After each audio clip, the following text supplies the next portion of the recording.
'Cause you had a bad day, you're taking one down. You sing a sad song just to turn it around. You say you don't know, you tell me don't lie. You work on a smile and you go. Why can't I catch the ball? Excuse me, sir. So you're a jock, but you tend to miss. To catch it, listen to this. You want to find the area under your ball? It's good you gave Dr. Teets a call. What? Dr. Teets a call. Oh yeah. Dr. Teets a call. Uh-huh. Parabola, it's the way to go. You can even do it if you're ocho cinco. Just sit back and enjoy the show. I'll show you how to find the integral. Take the start and find the top. Put in your equation, don't forget to stop. This is the path your ball takes. Check it over, omit mistakes. You can even find this equation another way. Matrices. Oh yeah, baby! Find certain points, the ball flies. Plug into your matrices and give it a try. Once you find these equations are the same, hitch a ride on the integral train. The integral train. The integral train.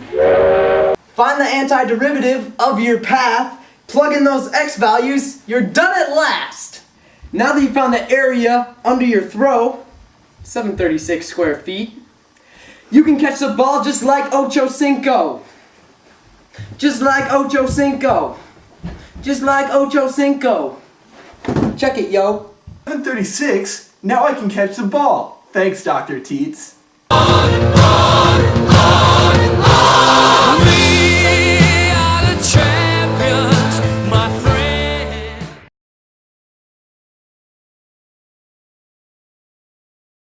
Alright, we found our parabola equation, which is y equals a times x minus x1 times x minus x2.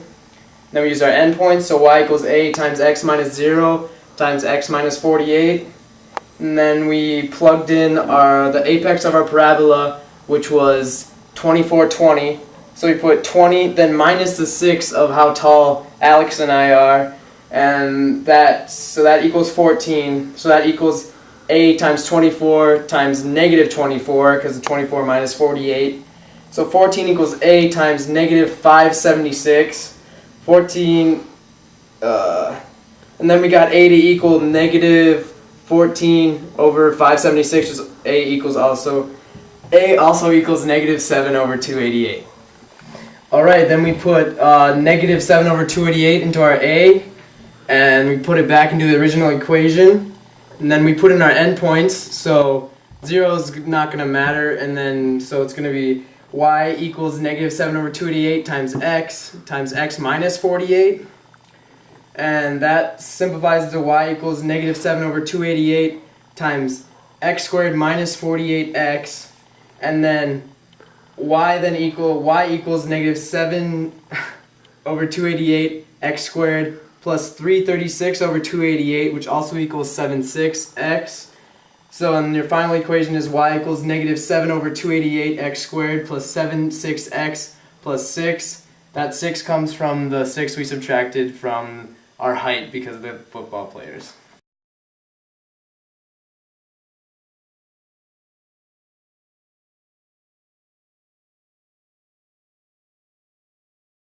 Alright, so we collected 3 data points, and then we have 3 equations for these points. NB is the total amount of of points that you collect, and so we have 3 is our value for B there. The sum of xi is all of the x's added together, so that would be 72, and then xi squared is actually each of these values of x is squared and then added together, which gives you the 2,880.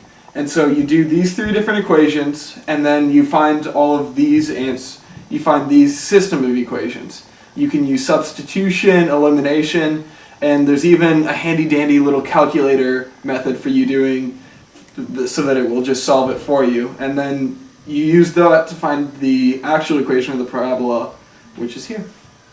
Alright, your calculator actually does these matrices for you.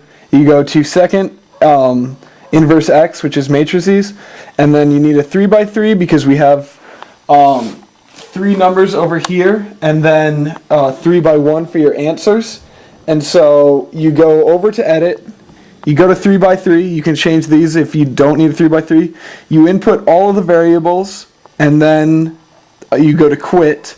You do the same thing for the 3 by 1, you go over to edit, you input all the answers for that, and then finally you take the A inverse times B, and that will give you your three answers there. That's your B, that's your M, and that's your Q. Your Y equals negative 0.0243 x squared times 1.16 repeating x plus 6.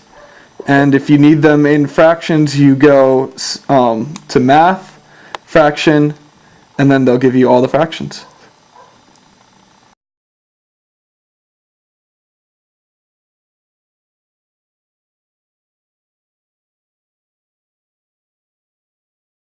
Alright, now that you've found your equation of your path to the football, you plug into an integral problem, and you find the area of the curve by plugging the x values of 48, one endpoint, and 0, the other endpoint. And you find the antiderivative of this, plug in these two values into both equations, subtract those two equations, and you get a value of 736 square feet.